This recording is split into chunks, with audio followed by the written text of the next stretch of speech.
Bueno,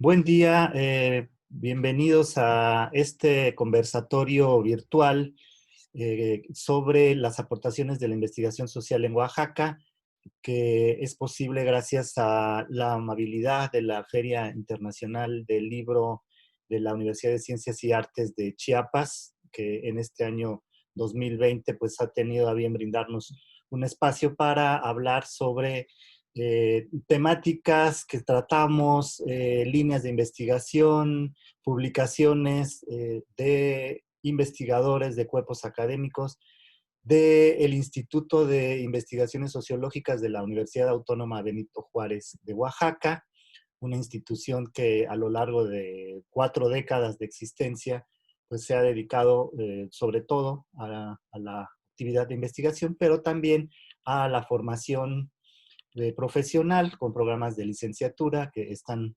acreditados y con programas de posgrado que igualmente tienen el reconocimiento del Programa Nacional de Posgrados de Calidad.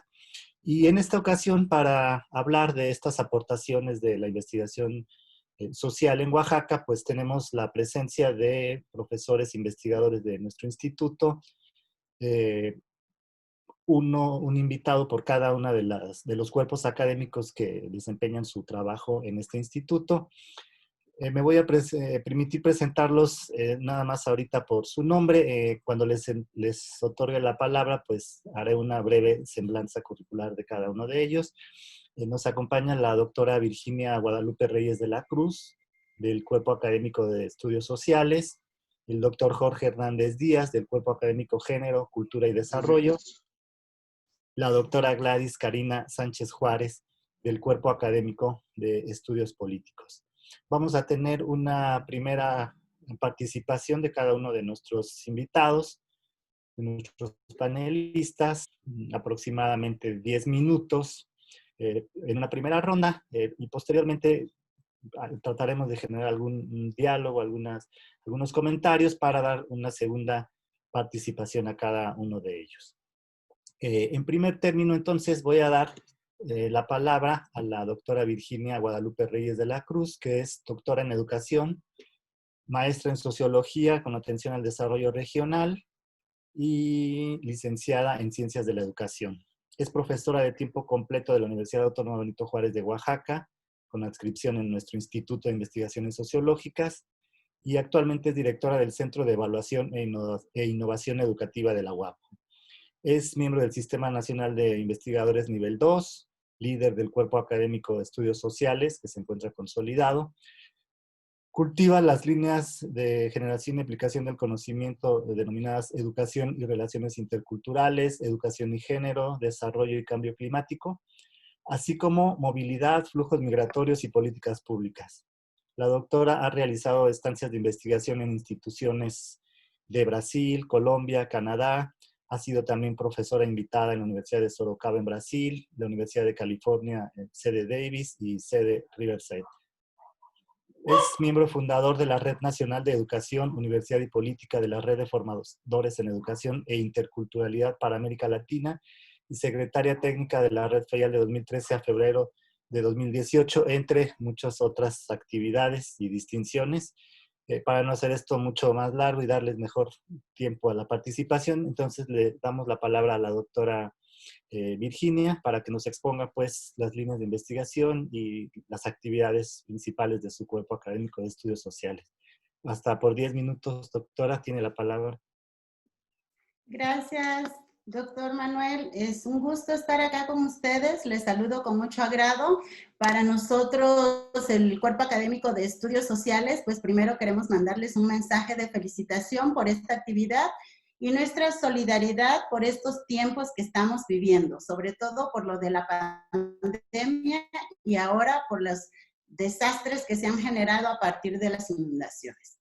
Pues bien, en nuestro cuerpo académico, para nosotros ha sido fundamental, primeramente, repensar como un colectivo. Es un poco lo que les quiero comentar.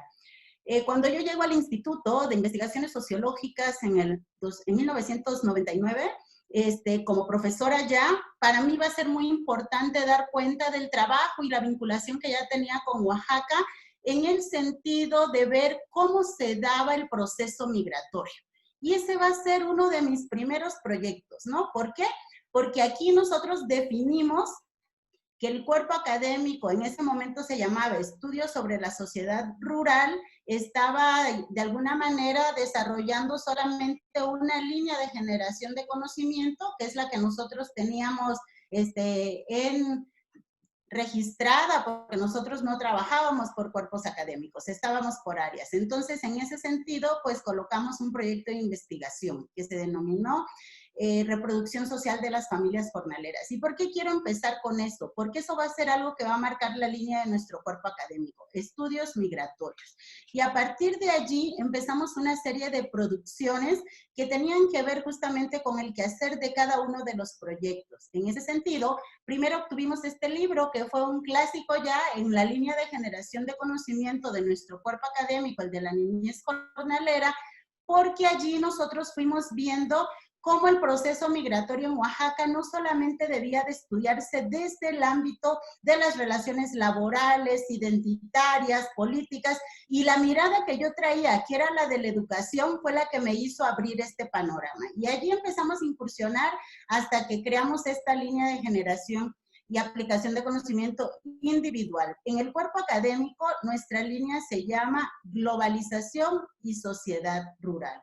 Para hablar de globalización ya y hablar de sociedad rural, pues estamos haciendo alusión justamente a toda una serie de fenómenos que van desde una dimensión educativa, política, cultural, identitaria, que tiene que ver también hoy en día con la defensa del territorio, con la violencia política, y eso nos ha permitido ir haciendo este pensamiento entre todas y todos. En mi cuerpo académico se encuentra una antropóloga, una maestra en estudios rurales, una maestra también que hace alusión a las cuestiones lingüísticas. Entonces, aquí desde la doctora Yolanda Jiménez Naranjo, la doctora Ana Margarita Alvarado Juárez y la doctora Kalinka, hemos estado trabajando ya de manera colectiva y hemos empezado a caminar porque este cuerpo académico se reestructuró. Nosotros traíamos una línea muy en el área rural, ¿sí? Por la dinámica, y hemos tenido que cambiar de nombre. Y ahorita les voy a comentar por qué. Cuando todos nos fuimos a hacer y empezarnos a consolidar, creamos un proyecto colectivo que nos permitiera generar esos diálogos entre nosotros y ir a las comunidades. Y allí, por ejemplo, integramos 4 líneas importantes, que era trabajar en la microrregión Sogocho, trabajar con el equipo que estaba dedicado al trabajo intercultural, a la cuestión de los sistemas de cargos, a la cuestión de las remesas, todo en el ámbito migratorio, y desde allí empieza a surgir algo que para mí va a ser también importante ver, y tiene que ver con la aplicación de la política pública y los proyectos productivos. Y aquí le metimos un eje de perspectiva de género. Para nosotros eso fue algo fundamental, y es cuando logramos colocar nuestro libro colectivo. Aquí está también el doctor Jorge, que al rato nos va a hablar, y entonces sumamos el esfuerzo de 2 cuerpos académicos. Este libro se llama La microrregión Sogocho, salidas y entradas, miradas encontradas,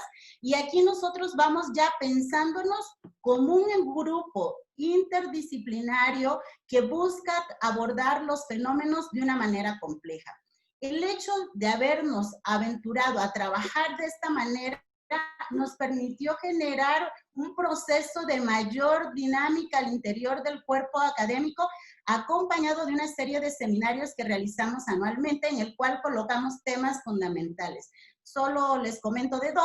Uno que para nosotros fue importante cuando íbamos a transitar ya de nuestro nombre de sociedades rurales a sociedades sociales, colocamos un tema, un seminario que se denominó Sociedades Rurales a Debate.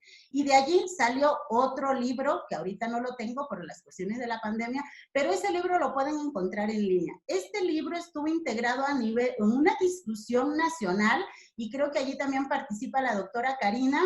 Estuvo Armando Bartra, Blanca Rubio, estuvo también el doctor Luciano Concheiro, todos ellos con una mirada y un acompañamiento también internacional. Ya trabajábamos en línea por la cuestión de los presupuestos y aquí nos colocamos y nos relacionamos con compañeros desde Argentina para poder trabajar la cuestión de los territorios. Este fue otro libro que nosotros sacamos a nivel ya de América Latina, desde Argentina, con trabajos que fuimos presentando en congresos y que creamos allí un colectivo.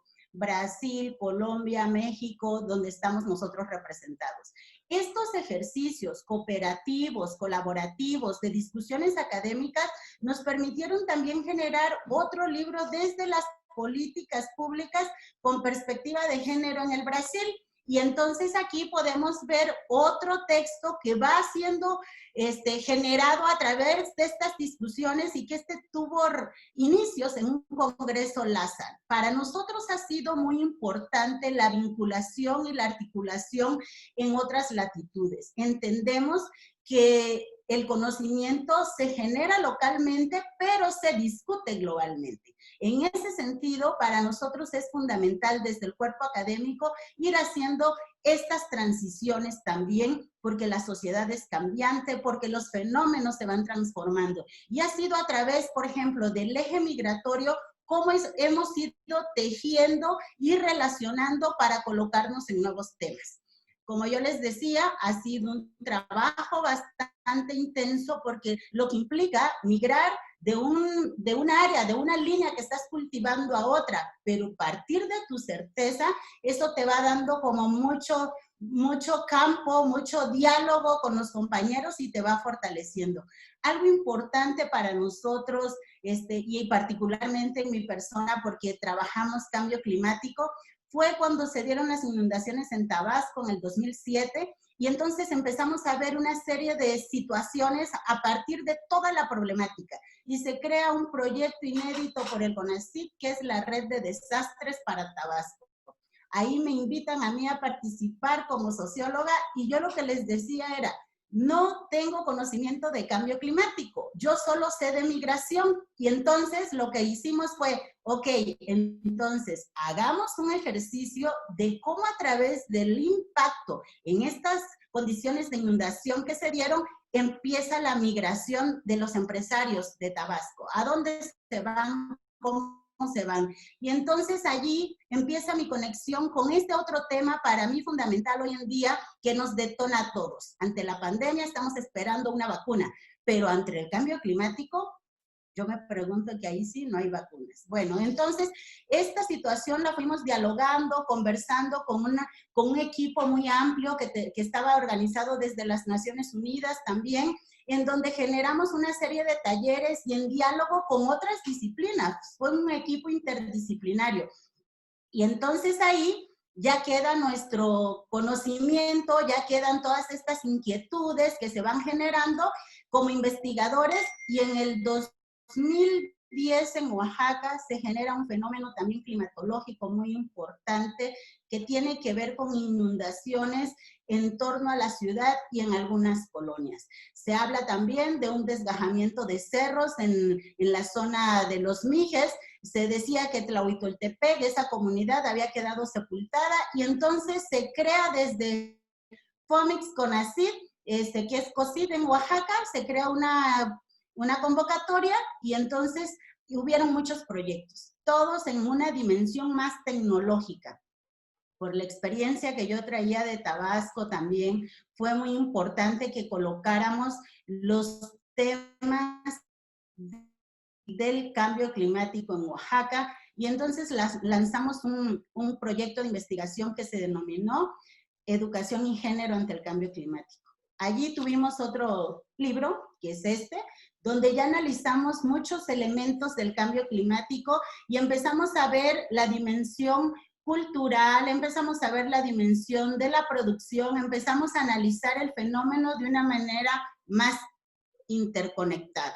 Para nosotros también se vienen las elecciones en Estados Unidos y empezamos a trabajar con otro cuerpo académico que lo va a representar aquí la doctora Gladys Carina, y se crea cuando se dio la primera votación de los mexicanos en el exterior muy fuerte, ahí trabajé con el cuerpo académico también del doctor Jorge, con la doctora Charlene Curiel, hicimos un artículo sobre el voto de los mexicanos en el exterior. Entonces es a partir del eje de migración cómo empezamos a transitar hacia un tema o hacia el otro. ¿Por qué? Porque esto nos va desencadenando. Hoy en día tenemos un proyecto para hacer un seminario que se denomina La geopolítica de la migración. Sabemos ahorita el debate que está, si ya felicitaron a Biden, si no lo ha felicitado el presidente de la República, pues allí hay cuestiones con temas migratorios que van a ser trascendentales. Todo lo que vimos en el periodo de Donald Trump con las caravanas migrantes, que la está trabajando también la doctora Ana Margarita,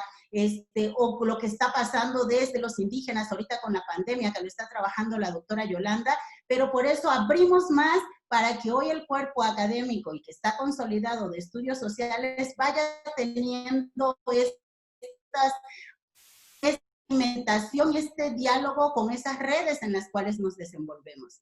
Para nosotros también ha sido muy importante el trabajo administrativo, capitalizar lo que estamos haciendo. En el 2012 inició un periodo intenso en el ISWAPO, donde una servidora y el director, todo el cuerpo académico de estudios sociales, podríamos decir, estaba en el poder del ISWAPO. Entonces, ahí fue algo muy importante porque se generó una maestría en sociología. ¿Qué quiere decir esto? Que vamos generando, sí, la investigación, la producción, pero también acompañamos procesos formativos y que hoy en día fue la primera maestría que tuvimos en el PNPC. Y eso nos llevó a trabajar en red y pensar en la cuestión de las reformas educativas desde nuestras redes académicas. Aquí trabaja todas las compañeras del cuerpo académico están aquí. Y también generamos con la doctora Gladys Karina, que me da mucho gusto que esté aquí, un libro que se llama Procesos Sociales en el Oaxaca Contemporáneo, donde aquí recuperamos, ya voy a terminar en un minuto, aquí recuperamos todas las aportaciones significativas en la maestría en sociología con los estudiantes, lo cual para nosotros ha sido un elemento fundamental en cómo se produce el conocimiento. Muchas gracias. Gracias, doctora, perdón. Vamos a tener una segunda ronda. Por supuesto que hay muchísimas cosas de qué hablar, pero vamos a continuar. Tendrás otra oportunidad de participar. A continuación voy a otorgarle el uso de la palabra al doctor Jorge Hernández Díaz, del Cuerpo Académico Género, Cultura y Desarrollo, que es también el doctor Jorge, investigador titular de este Instituto de Investigaciones Sociológicas. Él es sociólogo por la Universidad Autónoma Benito Juárez de Oaxaca, maestro en antropología por la Universidad de Brasilia y doctor en antropología por la Universidad de Connecticut. Él es integrante también del Sistema Nacional de Investigadores, nivel 3, y autor, coautor y o coordinador de una gran cantidad de libros. Mencionaré solamente algunos, como El café, crisis y organización, los pequeños productores en Oaxaca, artesanías y artesanos en Oaxaca, innovaciones de la tradición, reclamos de la identidad, la formación de las organizaciones indígenas en Oaxaca. Otro texto es Ciudadanías diferenciadas en un estado multicultural, los usos y costumbres en Oaxaca. Y comunidad, migración y ciudadanía, avatares de la organización indígena comunitaria. Quiero comentarles también a quienes están viendo este evento que la totalidad, bueno, no la totalidad, pero una gran cantidad de las publicaciones, sobre todo las más recientes de nuestro instituto, está disponible para su adquisición en línea en Tienda Mundo Wapjo. La página es tiendamundowapjo.com. Ahí ustedes pueden conocer la producción no solo del instituto, sino de la universidad y pueden adquirirla en línea. Entonces, cedo la palabra al doctor por 10 minutos. Buenos días. Gracias, Manuel, por la introducción. Buenos días a todas, buenos días a todos. Buenas tardes. No sé a qué horas van ustedes a ver este programa, pero agradezco su atención y lo que yo voy a comentar básicamente es el trabajo que en casi los últimos aproximadamente en los últimos 10 años, hemos desarrollado 3 profesores y profesoras del Instituto de Investigaciones Sociológicas en el cuerpo académico que se llama Género, Cultura y Desarrollo. En este cuerpo académico coincidimos por razones de intereses académicos 3 colegas. La doctora Charlene Curiel, la doctora Holly Worte y yo. Entonces, estas colegas y yo tenemos algunas coincidencias y en base a eso desarrollamos 3 grandes líneas de investigación donde conjuntamos ideas y propuestas, tanto de los trabajos que cada uno desarrolla de manera individual, como nuevas ideas a partir de la confluencia de estos intereses. Fue así que se formularon estas líneas de investigación, como se les llama formalmente.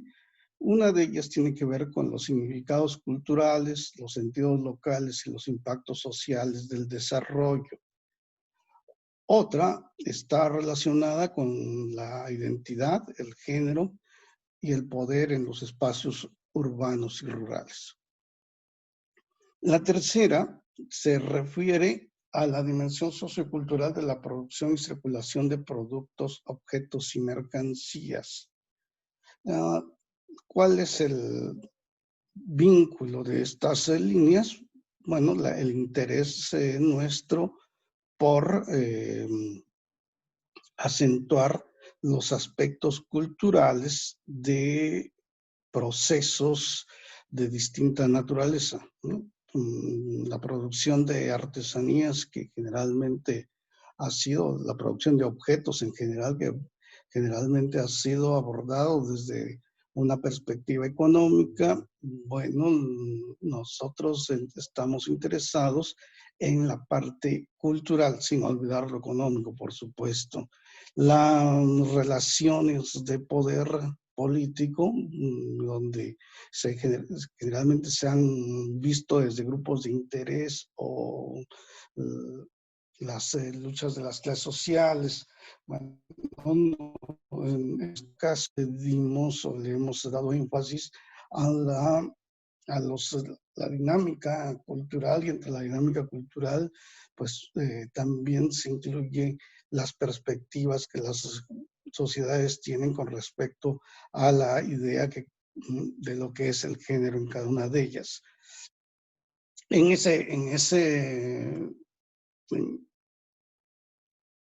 este proceso, en este trabajo, nos ocupamos del análisis de lo que acontece políticamente en Oaxaca, pero el análisis sobre todo de la dimensión cultural de la política. Y en eso hemos coincidido sobre todo en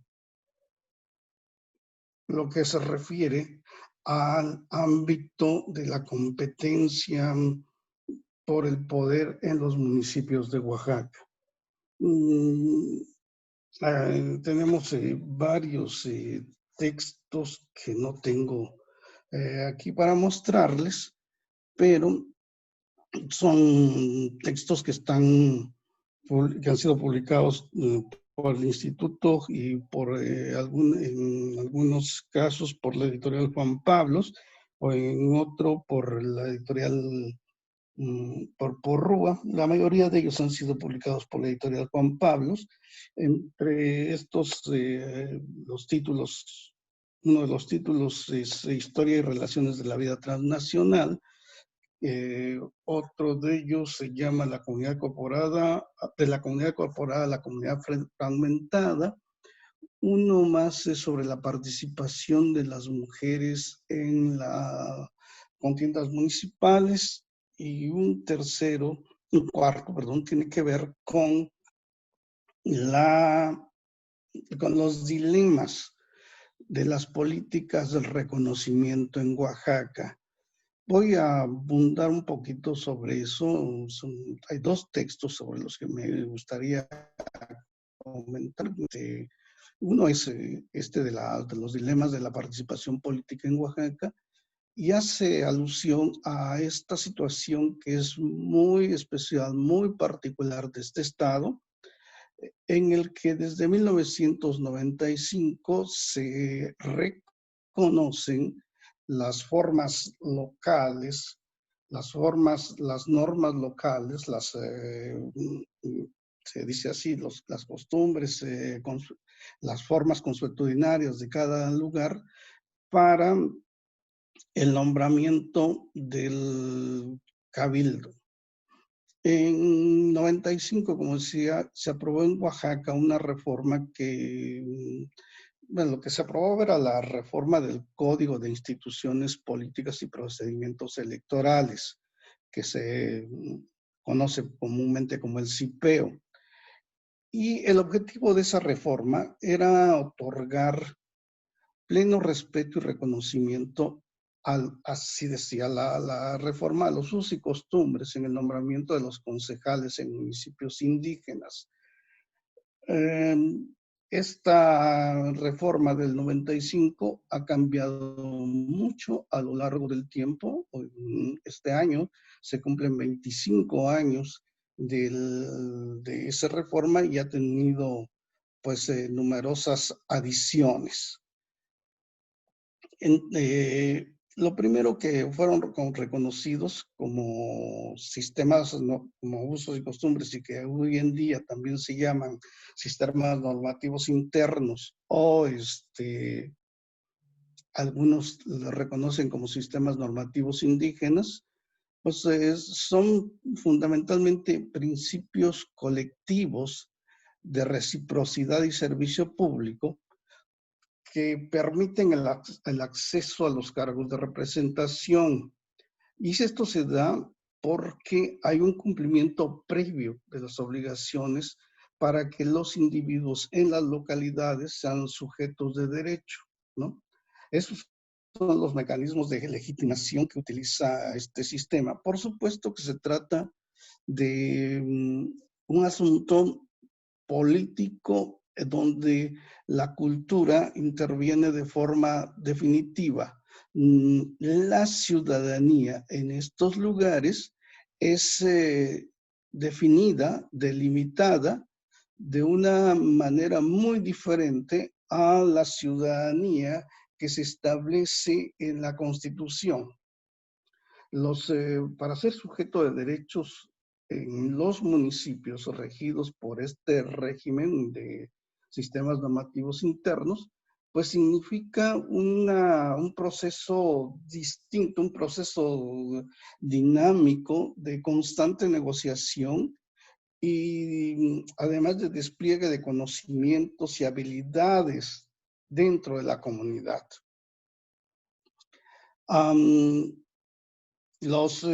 Generalmente, aunque hay una gran variedad, ya que al reconocer la reforma, los sistemas normativos internos y reconocer las normas consuetudinarias, pues estamos hablando de una gran cantidad de formas que cada lugar tiene para el ejercicio y la constitución de sus ciudadanías comunitarias. En Oaxaca, al inicio eran 418 municipios que se regían por este sistema. Hoy en día son 417.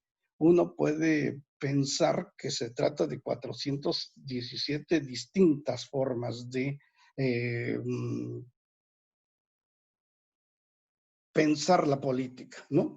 Pero que en general esas manifestaciones se basan en un mecanismo jerarquizado de organización social que implica también prácticas rituales, sobre todo en aquellos lugares donde aún está vigente lo que los antropólogos han definido como el sistema de cargos, y un sistema que de una manera muy general, pues es un sistema de organización piramidal que resulta de las prácticas de organización prehispánicas y que algunas de ellas que sobrevivieron a la conquista, con, fusionadas con las ideas del ayuntamiento español que se impuso a la población mesoamericana durante la colonia, ¿no? Solo algunas palabras como del sistema de cargos les pueden dar una idea de esa sobrevivencia prehispánica, como topil, tequitlato, entre otras. Vamos a variar de lugar a lugar. En algunos lugares de Oaxaca, por supuesto que el tequitlato no existe, pero hay otros nombres que se utilizan de servidores que se incluyen dentro del sistema de cargos. Bueno, en 95, le voy a pedir a Manuel que me indique de alguna forma, tal vez encendiendo su video para que yo sepa cuánto tiempo tengo. Un minuto, por favor. ¿Perdón? Un minuto. Un minuto. Bueno, después seguiré hablando de esto. Entonces, en 95, estas prácticas que se legalizan, no es que no existieran, sino que adquieren legalidad y a partir de entonces se hacen visibles. Pero la visibilidad también mostró algunos problemas de exclusión dentro de las costumbres locales. Esos conflictos internos, esas disputas locales son las que discutimos en este libro que se llama Dilemas de las políticas del reconocimiento. Los problemas que surgen una vez que se han legalizado formas consuetudinarias y que pasan a ser parte del derecho positivo de alguna manera, y que después de que se resolvían localmente, van a ir a los tribunales estatales y nacionales. Esa es una parte de lo que trata el libro. Supongo, si nos están viendo en Chiapas, que allá tienen también, sé que han empezado con estas discusiones y podría ser una buena idea para comparar lo que sucede en las comunidades oaxaqueñas y lo que sucede en las comunidades chiapanecas. Gracias, Manuel. Bueno, muchas gracias, doctor Jorge. Vamos a tener una segunda oportunidad para seguir hablando de lo que nos haya faltado. Bien, voy a proceder a continuación a darle la palabra a la doctora Gladys Karina Sánchez Juárez, investigadora del Cuerpo Académico Estudios Políticos. La doctora Gladys Karina Sánchez Juárez es doctora en Ciencias Sociales y Humanísticas, profesora investigadora también en nuestro Instituto de Investigaciones Sociológicas, es miembro del Sistema Nacional de Investigadores en nivel 1. Su trabajo se ha centrado en los análisis del desarrollo rural particularmente y del campesinado de Chiapas y Oaxaca, Estado y políticas públicas. Entre sus publicaciones principales se encuentra el libro Los cafeticultores organizados de Oaxaca en la búsqueda de su bienestar en el mercado y frente al Estado, historia de Jenny Naván, del año 2018, publicado por Editorial Juan Pablos. También el libro Intelectuales indígenas como protagonistas de un proceso de autogestión, por la misma editorial. Y un libro más, Los pequeños cafeticultores de Chiapas, organización y resistencia frente al mercado, editado por CESMECA y Claxo en el año 2015. Ha sido también secretaria del Comité Ejecutivo de AMER del año 2017 al año 2019. Voy a cederle entonces la palabra hasta por 10 minutos a la doctora Gladys Karina Muchas gracias. Entonces, tienes la palabra. Sí, gracias. Bueno, quisiera hablar de este cuerpo académico que amablemente me cedieron la oportunidad de poder hablar de este cuerpo académico de estudios políticos, del cual en principio sí me gustaría comentar que ha tenido varias reestructuraciones que tiene que ver con la integración de quienes conforman este cuerpo, que por supuesto se van luego reflejando en las líneas de investigación que van cambiando, ¿no? Entonces, de hecho, el doctor Manuel Garza Cepeda es integrante de este cuerpo académico, lo mismo que el doctor Eduardo Bautista Martínez y el doctor Heriberto Ruiz Ponce.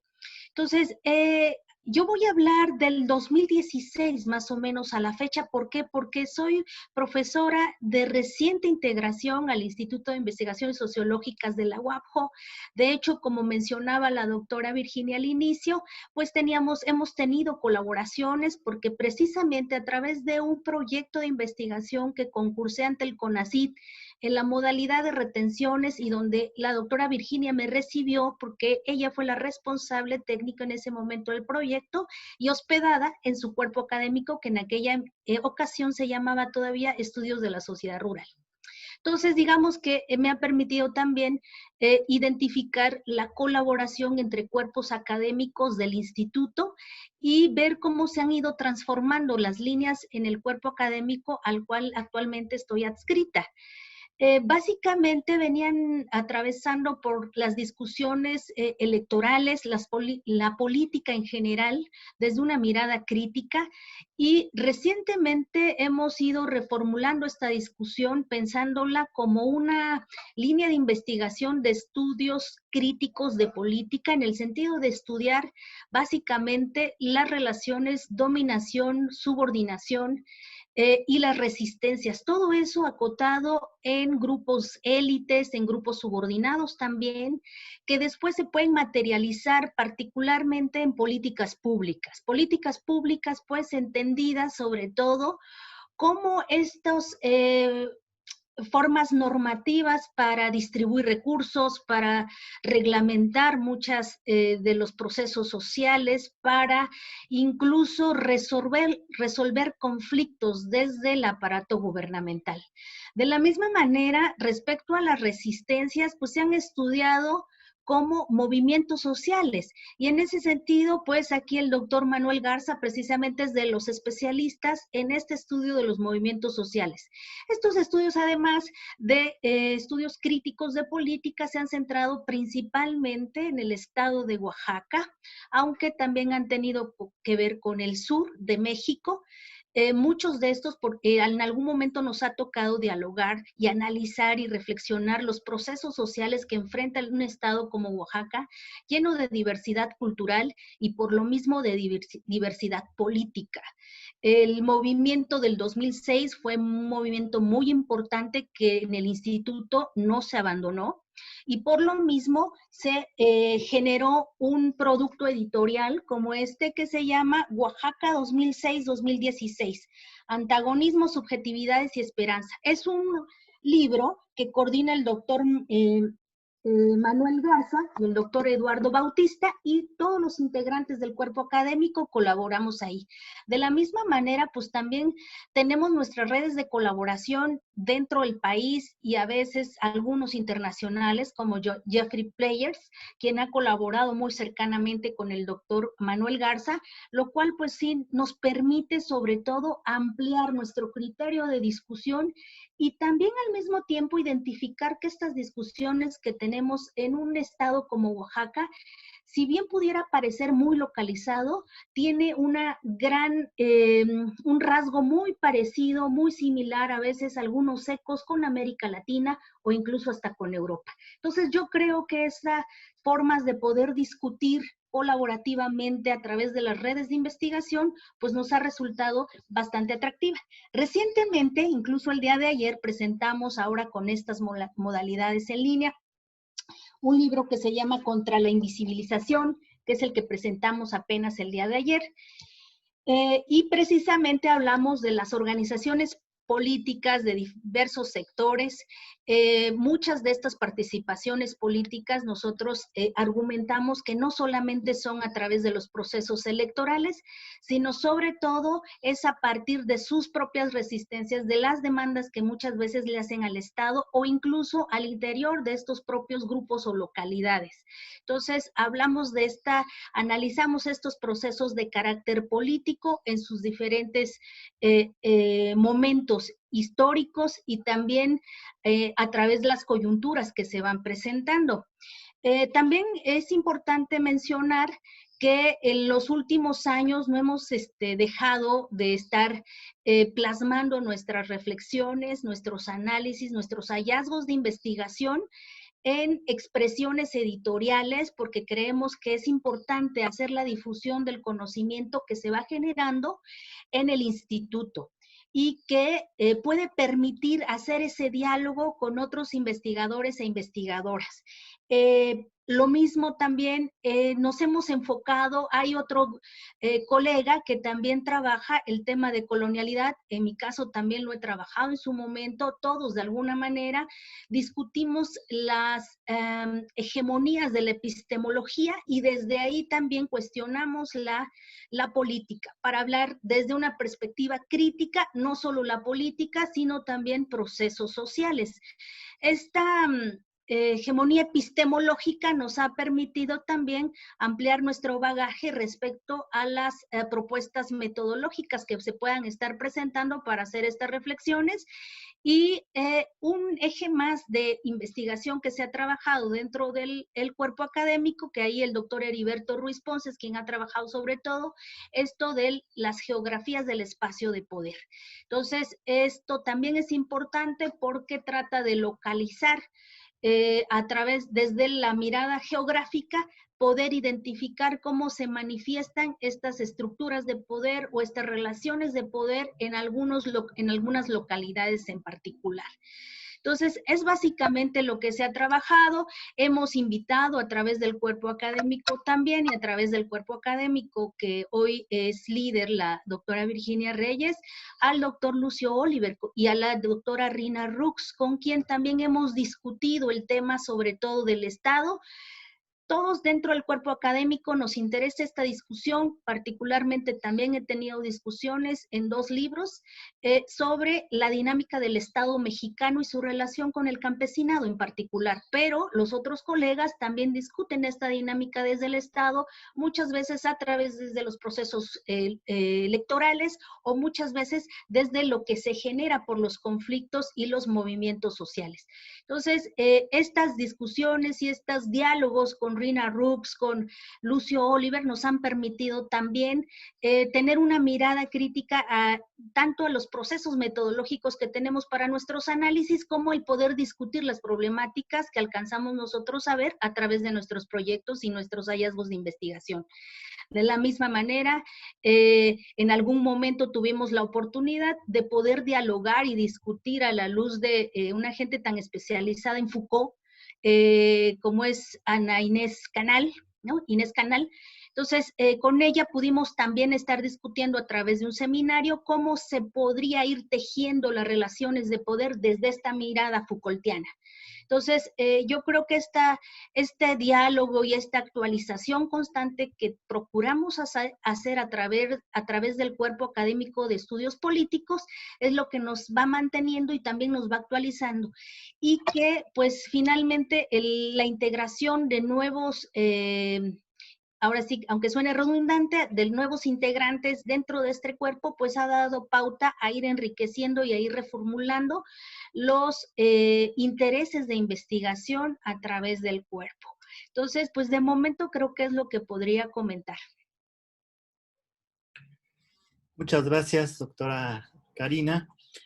Como hemos podido escuchar, pues los intereses de investigación, las líneas de generación del conocimiento que se desarrollan en nuestro instituto son variadas, a pesar de lo cual pues ha sido posible generar incluso la colaboración entre diferentes cuerpos académicos.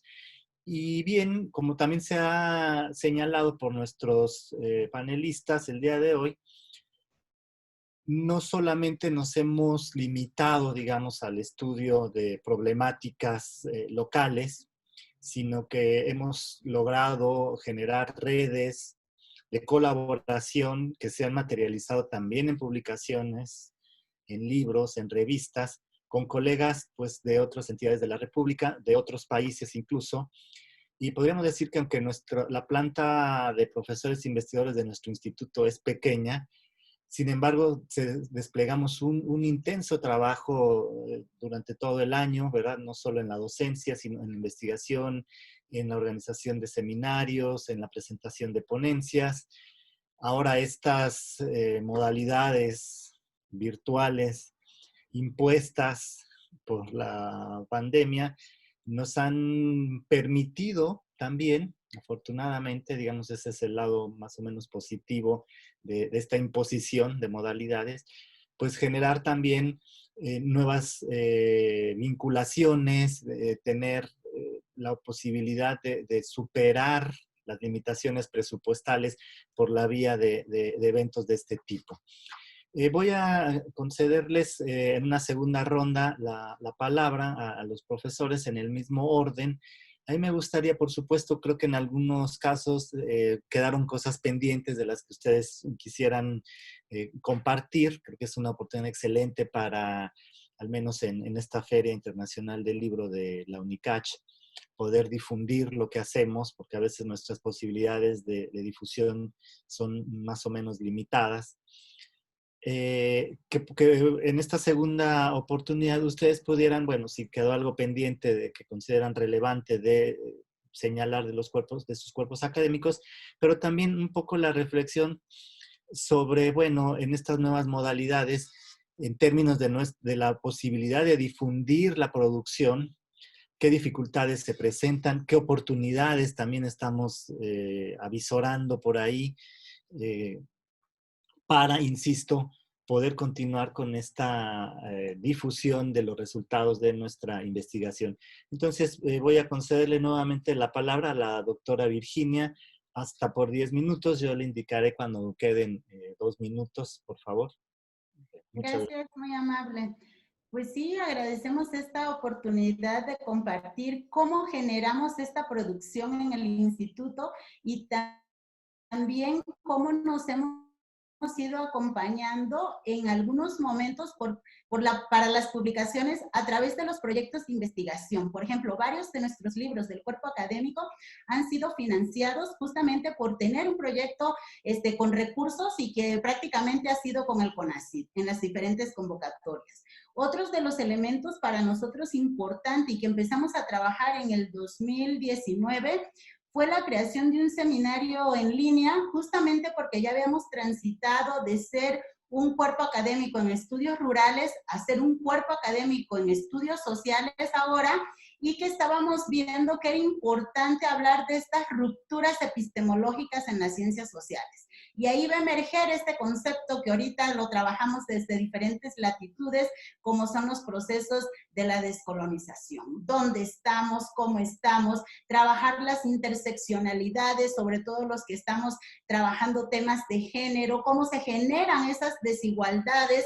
Todo esto fue algo que para nosotros fue muy enriquecedor dentro de este seminario y que nos permitió también colocar otro tema, que es el de las artes, que siempre lo dejamos de lado, pero que ahorita con la pandemia se está convirtiendo en un elemento fundamental y nos está ayudando a ser hasta más creativos, ¿sí? No el arte nada más de la pintura, sino cómo leer desde una fotografía, desde una imagen, la imagen como un elemento de análisis social. Y ahí, por ejemplo, nosotros hemos incursionado también en esto. Tenemos 2 textos que se trabajaron con migrantes en cuestiones de retorno forzado a sus comunidades en Oaxaca.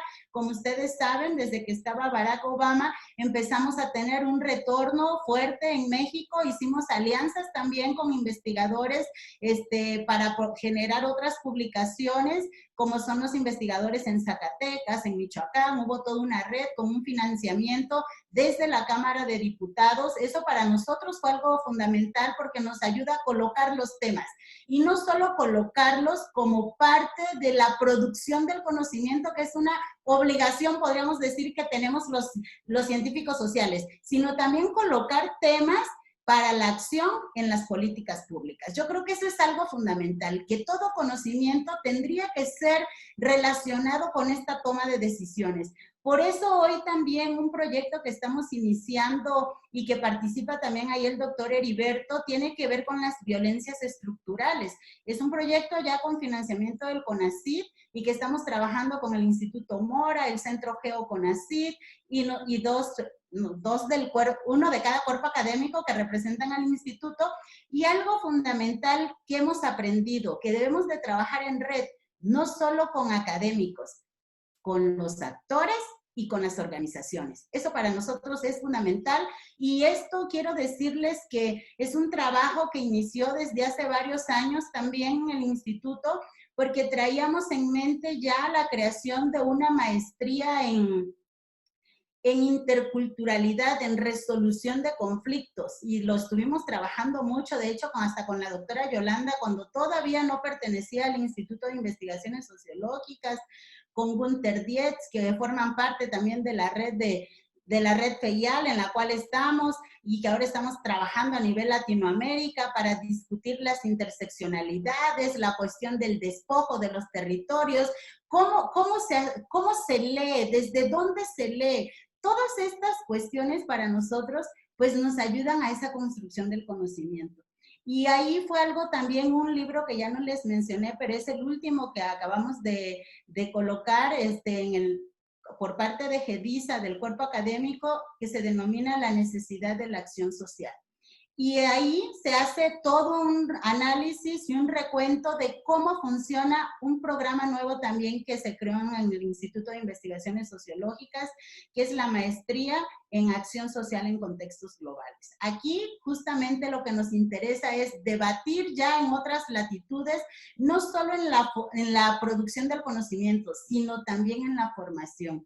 En este primer arranque de este proyecto se trabajó mucho con el cuerpo académico también de estudios políticos, el doctor Eduardo Bautista, quien estuvo también desde el inicio, y trabajamos mucho con las universidades alemanas, ¿no? Y lideradas por el doctor Johannes Kniffy. Y a esta parte para nosotros fue muy importante porque se crearon dos programas que ya nos hablan de lo que hoy en día nos interpele también la educación comparada. 2 programas educativos, 2 maestrías con sus diferentes dimensiones y acepciones. Y aquí también la doctora Karina tuvo la oportunidad de ir a Alemania, conocer ese programa ya, también posicionar a nuestro programa. Y esto para nosotros ha sido fundamental porque nos ayuda justamente a ir pensando, como yo decía hace un momento, localmente los problemas los analizamos, pero los discutimos globalmente. Muchas de las cuestiones que pasan en Oaxaca no solo es un Oaxaca aislado, es un Oaxaca en el cual podemos ver diferentes dimensiones de la problemática a nivel Latinoamérica, cómo va teniendo esas acepciones, a nivel Europa, cómo va teniendo esas acepciones, a nivel asiático. Bueno, ustedes recordarán que cuando fue el gran milagro mexicano, mucho de la política de México se copió esta forma de producción, ¿no? Y fue llevada a otras latitudes. Entonces, en ese sentido, yo creo que el Instituto de Investigaciones Sociológicas de la Universidad Autónoma Benito Juárez de Oaxaca está generando conocimiento, y algo que nos ha dado mucho gusto es que tenemos conocimiento de fronteras. Hoy que tengo la oportunidad yo de estar en el Centro de Evaluación e Innovación Educativa de la UAPO, hemos reestructurado el modelo educativo UAPO y hemos colocado temas que ya veníamos discutiendo desde nuestras diferentes redes. Entonces, fue algo bien interesante el colocar a investigadores, autoridades, sindicatos. Es el gran paraguas que hoy en día, les puedo decir, ya después saldrán los escritos, hoy en día estamos en esta parte administrativa. Para nosotros también es como un trabajo de campo porque vemos cómo se mueven, se toman las decisiones, pero también cómo podemos accionar al interior de nuestra universidad. Eso para nosotros es fundamental, y ahí el liderazgo también del doctor Eduardo, que es miembro de del Cuerpo Académico de Estudios Políticos y que también es nuestro rector, pues ha marcado esta pauta para que sigamos construyendo. Yo espero que podamos generar en la universidad en tiempos de pandemia una red que nos permita generar esta fuerza que la academia hoy más que nunca le tiene que dar y vinculada a la sociedad, porque eso para nosotros es algo fundamental y es algo que tenemos que ir marcando y remarcando. El conocimiento siempre al servicio de la sociedad y sobre todo de nuestros estudiantes.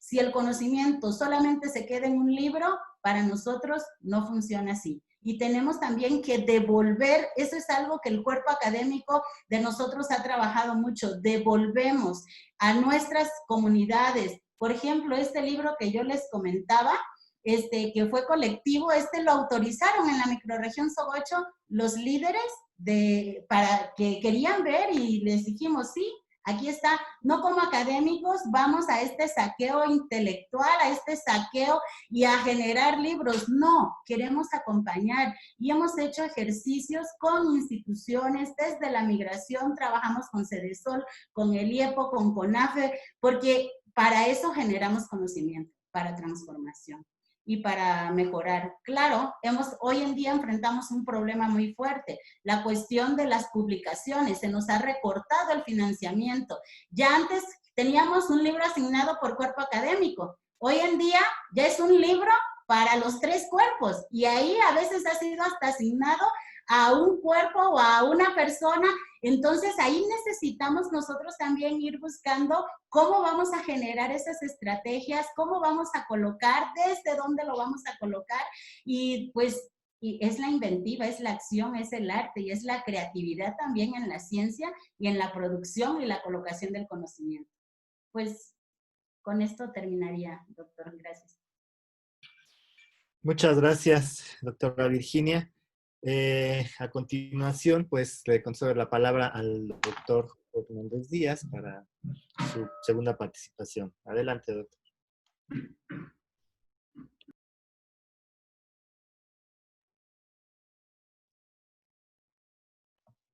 Gracias, se me pierde el micrófono.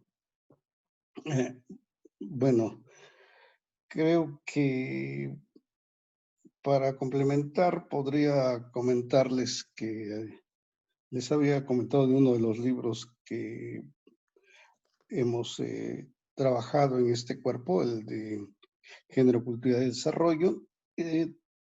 Decía, son 5, pero otro de los que solo someramente me quiero comentarles es uno que se llama El valor de las cosas, algo así como los efectos sociales y culturales de la producción y el consumo. Y este texto es un texto que tiene una aproximación hacia la dimensión cultural de lo que se puso de moda en los últimos años, ¿no? Que fueron las commodities. Entonces, cada uno de los integrantes y las integrantes de este cuerpo, Charlene Curiel, Holly Worthing y yo, hemos trabajado desde personalmente, individualmente, con objetos. El caso de Charlene Curiel se ha ocupado de la producción de amaranto. Holly Worthing ha trabajado con la producción de café y en mi caso, en los inicios de mi carrera académica también lo hice. Y últimamente yo he estado ocupado con la producción de artesanías. Con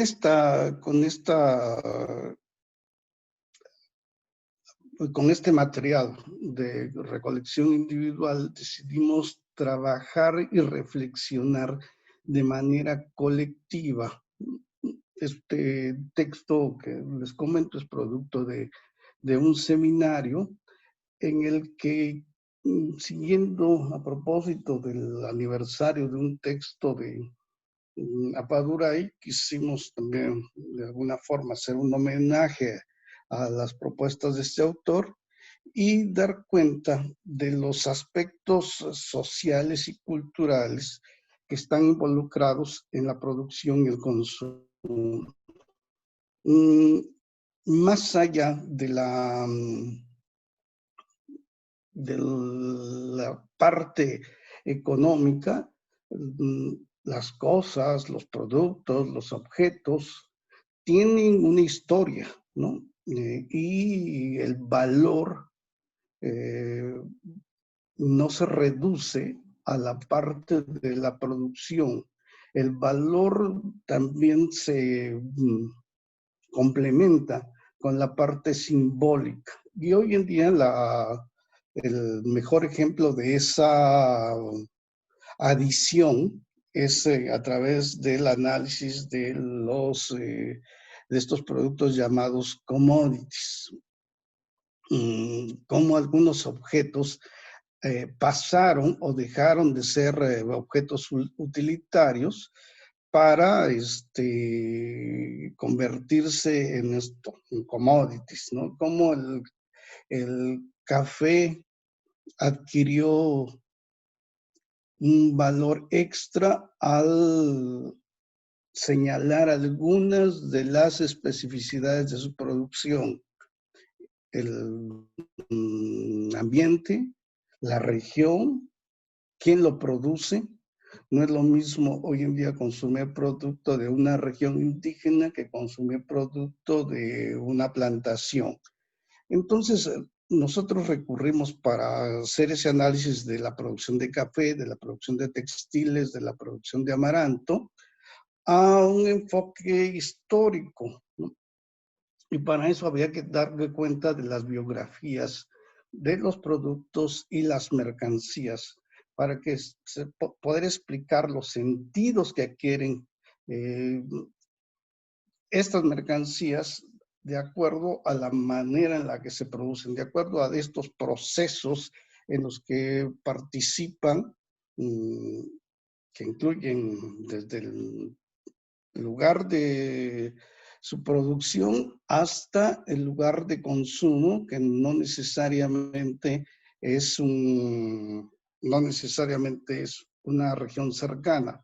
Piensen en el café. El café se produce en en varias de las regiones de Oaxaca, pero un café que se produzca en Panixtlahuaca, en la región chatina, pues se consume en Nueva York o se consume en Holanda. Entonces, hay toda una serie de procesos de globalización en donde se insertan relaciones que dan lugar a imaginarios, a narrativas, a prácticas que también se transnacionalizan. Bueno, eso está planteado en este texto.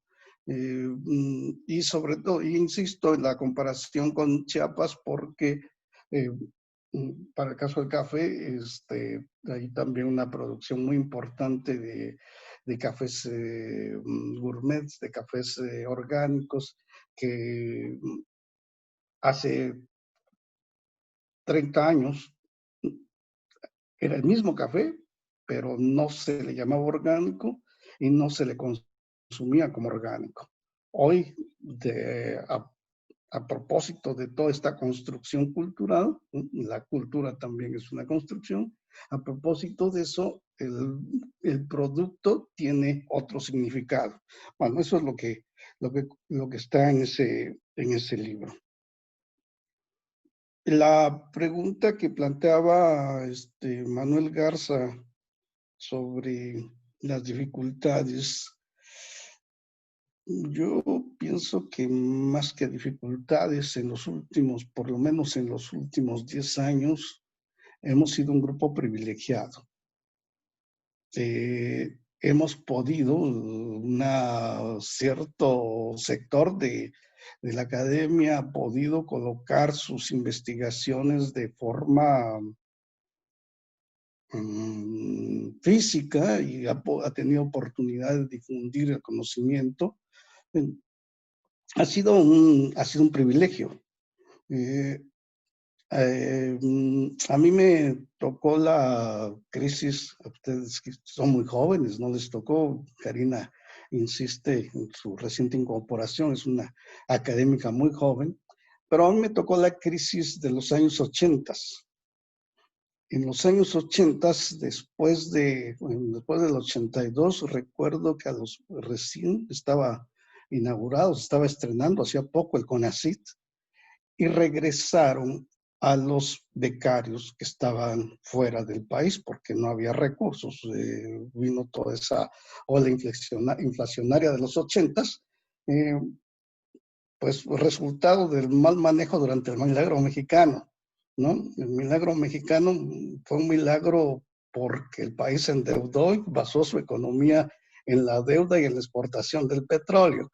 No era un modelito para copiar, precisamente.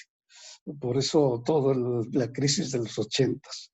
Y durante 10, 20 años de mi carrera académica, en los 80s, 90s, no era tan fácil publicar, ¿no? Había que conseguir recursos de manera limitada. Ustedes pueden ver la producción del instituto de esos años, se tenía que hacer con stencil. Nosotros recurrimos en los años 80, 90 a algo que llamábamos cuadernos de investigación y que producíamos manualmente con esténciles, con una maquinita que se engrapaban y se ponía a disposición. No teníamos las ventajas que tenemos hoy. Espero que sigamos disfrutando de esas ventajas técnicas. La situación parece que va a estar complicada y espero que no regresemos a los años 80. Pero los últimos 10 años, señores, ha sido de privilegio. Ha sido un privilegio, tan privilegio que al día de ayer yo, en la reunión del Comexo, presentaron un libro donde hay una rebelión de un sector de la academia en contra de este sector que está en los... con los reconocimientos PROMEP, con los reconocimientos del SNI, etcétera. Y fue muy interesante ver diciendo, hay dentro de la academia una élite. Y yo estoy a favor de la meritocracia, pero la rebelión es en contra de la meritocracia y creo que también están demeritando la meritocracia, también hay que decirlo, pero sí también hay que reconocer que tuvimos facilidades, que hemos tenido facilidades. La situación ahora es muy distinta a la de hace 20, 30 años. Hoy en día, ustedes o uno hace 30 años, para publicar un artículo, se tenía que enviar por correo que ya ni existe, creo, correo postal, ¿no? Había que empacar su articulito, sus ejemplares, enviarlos a la editorial, tenía la respuesta mucho tiempo después. Hoy en día uno escribe un correo o se mete a una plataforma y presenta su artículo. Tenemos muchas oportunidades como académicos para dar a conocer nuestros trabajos de investigación. Este es un ejemplo muy claro, ¿no? Y que va a ser reproducido, que podría ser reproducido millones de veces si fuera posible. Va a depender de qué tan atractiva sea nuestra oferta, va a depender de qué tan atractivos seamos nosotros para hacerlo, ¿no? Pero tenemos esa posibilidad de que a alguien le interese y lo abra una vez y lo promueva. Esas posibilidades no existían hace 20 años. Entonces, hoy en día tenemos muchas más facilidades. Esperemos, les decía, que estas facilidades no se cancelen. Y tendríamos que aprovechar. La otra asunto que también trae esto es la otra parte. Desafortunadamente, esta pandemia está haciendo más visible. Eso todos lo sabíamos, los académicos que no sepa que este es un país desigual, que es un país terriblemente dividido, discúlpeme, pero no tendría ningún respeto por él. Este es un país de tremendas desigualdades. Y la pandemia se ha ocupado de hacerlas mucho, mucho más visibles, ¿no? Jóvenes que tienen que recibir sus clases desde su teléfono y que tienen que pagar una gran cantidad que tienen que pagar y erogar más dinero que el que tendrían que gastar yendo al aula. En fin, hay muchos asuntos que esta pandemia está mostrando y las grandes deficiencias también que tenemos. Habrá que pensar a partir de esta situación privilegiada nuestra, todas las dificultades que está mostrando y las debilidades que está mostrando en la actual situación. No quiero extenderme más. Gracias. Bueno, muchas gracias, doctor.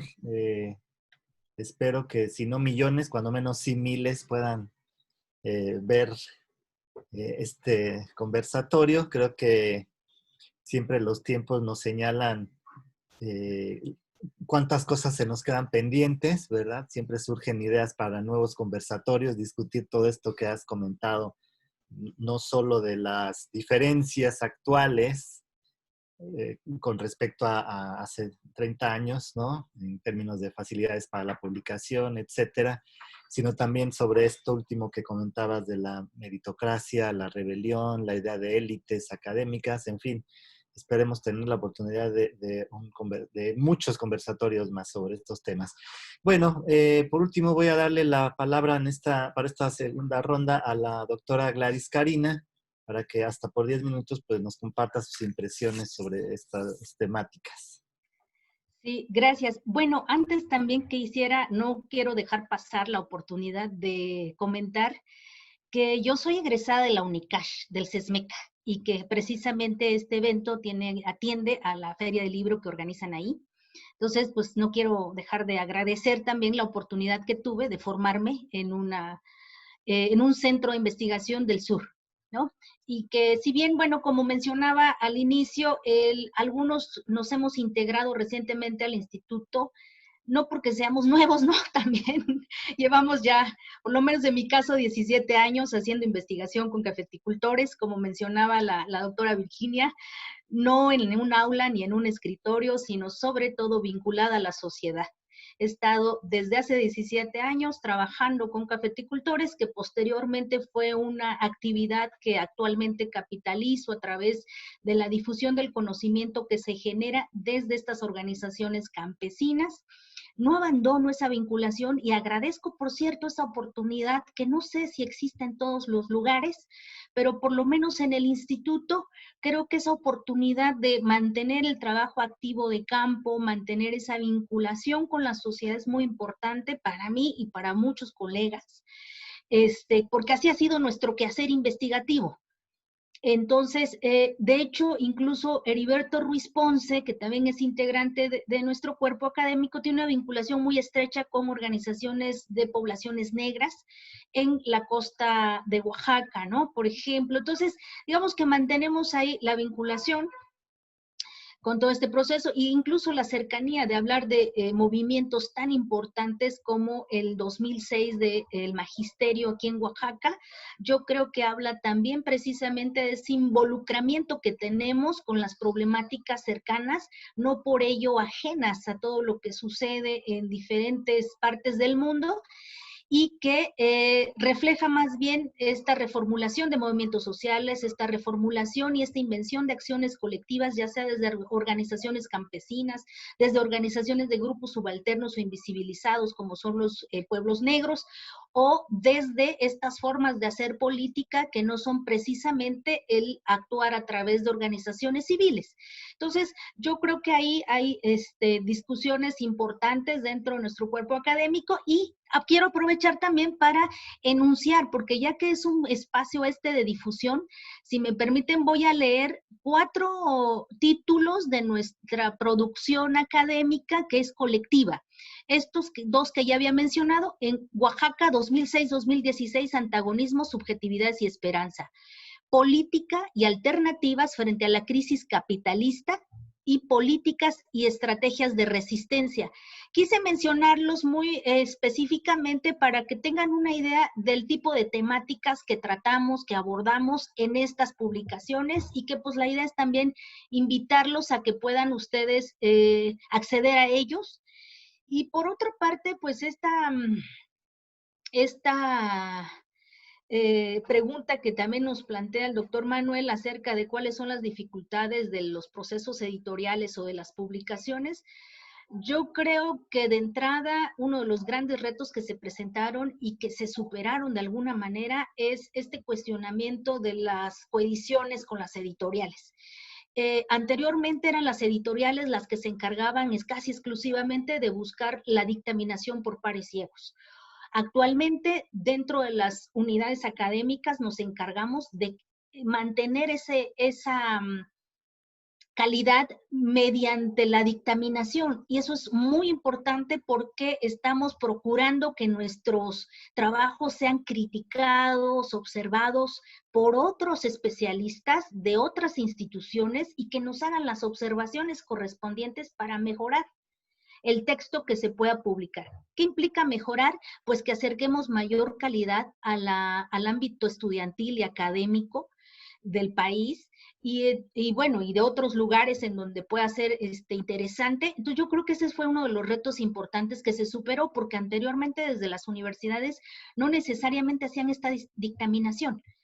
Hoy día la mayoría de las universidades realizan ese proceso de dictaminación a través de pares ciegos, que además permite el diálogo, que además asegura la calidad.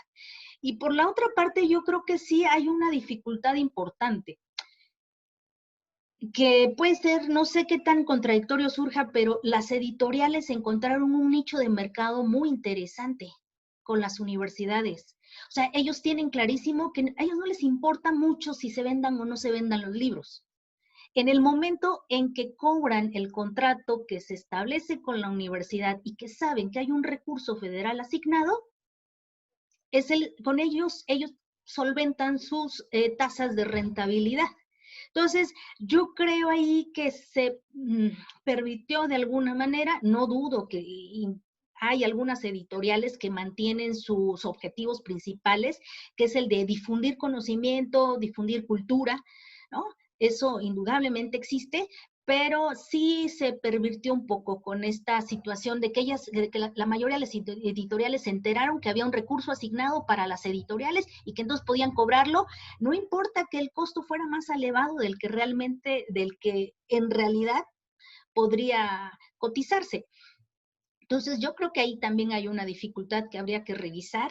Y por la otra, yo creo que si bien podemos ser creativos a través de poder difundir el conocimiento por medios digitales, esto tiene también sus propios retos, sus desafíos. Uno de los desafíos que se está cuestionando en el CONACYT y que pues afortunadamente me tocó participar siendo coordinador de posgrado el año pasado, fue que lo que se discute es el acceso abierto del conocimiento, es decir, estas revistas en las que uno puede efectivamente subir y proponer un texto para alguna plataforma, pero muchas de estas son pagadas. Entonces, habría que replantear también qué está pasando con estas revistas. Y la otra cosa, si nuestro conocimiento es eminentemente para una población, para la sociedad en general, eminentemente de América Latina, ¿por qué la obligación de publicar en lenguas anglosajonas?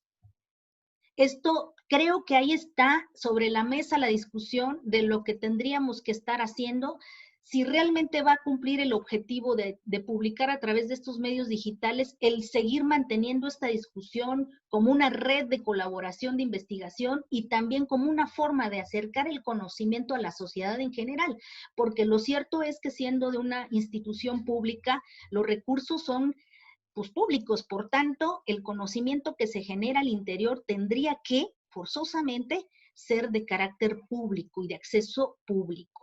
Entonces, eso implica que no tendría que haber un costo de por medio al adquirir una publicación que se genera dentro de una institución pública, por lo menos para el caso de México, que muchos de estos tenemos presupuesto federal o estatal, ¿no? Entonces, yo creo que son de los desafíos que podemos estar observando. Actualmente, además, el propio CONACYT ha sacado toda una lista de, después de estas perversiones que se dieron, toda una relación de revistas predatorias, ya las llamadas predatorias, porque cobran por publicar, y entonces es otra, estamos regresando justo a estos procesos que posiblemente dejaron de ser un poco viables a través de las editoriales.